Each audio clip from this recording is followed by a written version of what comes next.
अब ये कह रहे हैं प्रोफेसर साहब कह रहे हैं कि मैंने mRNA टेक्नोलॉजी के बेस पे बना हुआ जो वैक्सीन था उसके बारे में 2021 से ही शोध करना शुरू कर दिया और उसमें पता चलना उस वक्त से ही हो गया था कि mRNA टेक्नोलॉजी पे शायद मायोकार्डाइटिस हो सकता है, ब्लड क्लॉटिंग हो सकती है, सडन कार्डियक अरेस्ट हो सकता है।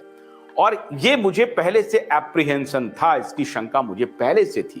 प्रोफेसर साहब कह रहे हैं ये शंका मुझे 2021 में ही हो गई थी और तब से मुझे लग रहा था कि इसको जाना जाए, इसको समझा जाए। अब आगे क्या कहते हैं प्रोफेसर साहब? Motivated by that, we decided to analyze the Israel national EMS data to see if there are any signals of increased out of the hospital adverse events. The analysis of the EMS calls and diagnosis data from 2019 throughout the first half of 2021 revealed some very concerning signals.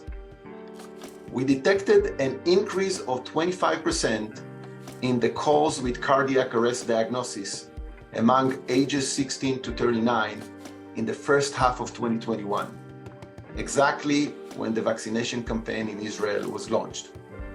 A smaller increase was also detected in the older ages. Moreover, we also detected a statistically significant temporal correlation between the number of the Pfizer vaccine doses administered to this population and the number of EMS calls with cardiac arrest diagnosis. अब हम ये बात क्यों कह रहे हैं? ये बात इजराइल के डाटा का एनालिसिस हमारे यूएचओ के चेयरमैन डॉक्टर अमिताभ बनर्जी और यूएचओ के कमिटी के मेंबर प्रोफेसर भास्करन और डॉक्टर कुशवाहा, ये सारे लोग पहले ही आपको बता चुके हैं। इजराइल का जो डेटा आ रहा है यही डेटा के बारे में, जिस डेटा को हम लोग आपको बहुत पहले बता रहे हैं, ये भी पहले ही बताया है। लेकिन अभी जो ट्वीट असीम मल्होत्रा ने किया है इनके ट्वीट को, इसलिए ये वीडियो हम आपको दिखा रहे हैं। ये अब तक 30 जनवरी को ये आया है, 29 जनवरी को, और अब तक ये 1.4 million views 1.4 million views professor rubbish को मिल चुका है। तो ये कह रहे हैं कि 2019 से लेकर के 2021 तक जब पहली बार वैक्सीन रोल आउट हुआ, तो वैक्सीन रोल आउट होने के बाद 25% तक का हाइक देखा गया। हार्ट रिलेटेड इश्यूज में, एडवर्स इफेक्ट में 25% तक का हाइक था। और ये डेटा, इस डेटा के बारे में हमने पूरा ग्राफिकल प्रेजेंटेशन भी कुछ दिन पहले आपको दिखाया था। आगे बोलते हैं।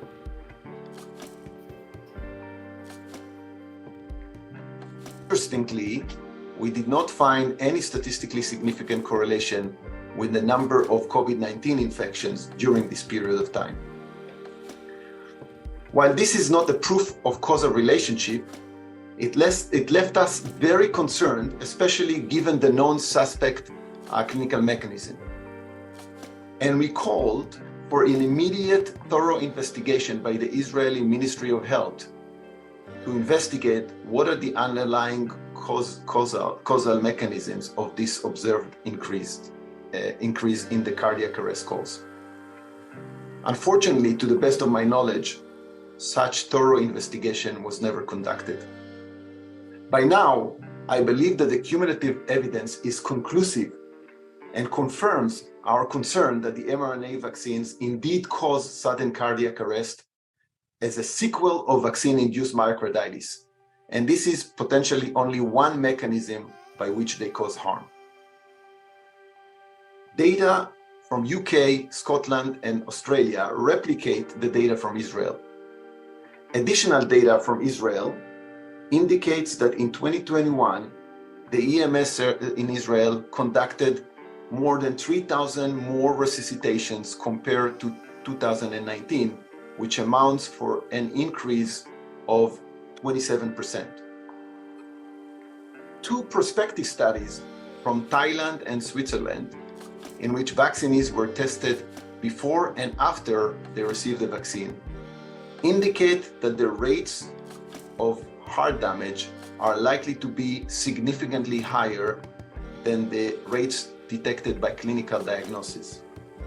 This is exactly the same finding that the US military found in 2015 when it conducted a similar study on the smallpox vaccine.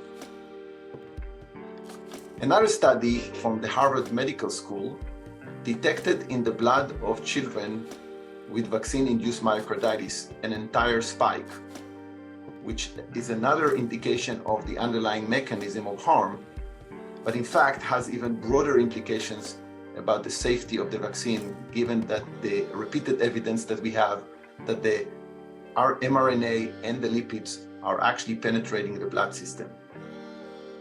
And finally, autopsies of people that died closely after they received the vaccine indicates that in a large number of cases, there is strong evidence that the death was caused by vaccine-induced myocarditis. So presented with all of this evidence, I think that there is no other ethical or scientific choice but to pull out of the market these medical products and stop all the mRNA vaccination programs.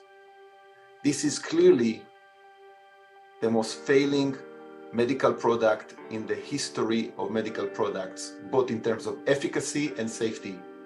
And we need to investigate and think hard, how did we end up in a situation that it's also the most profitable medical product in the history of medical products?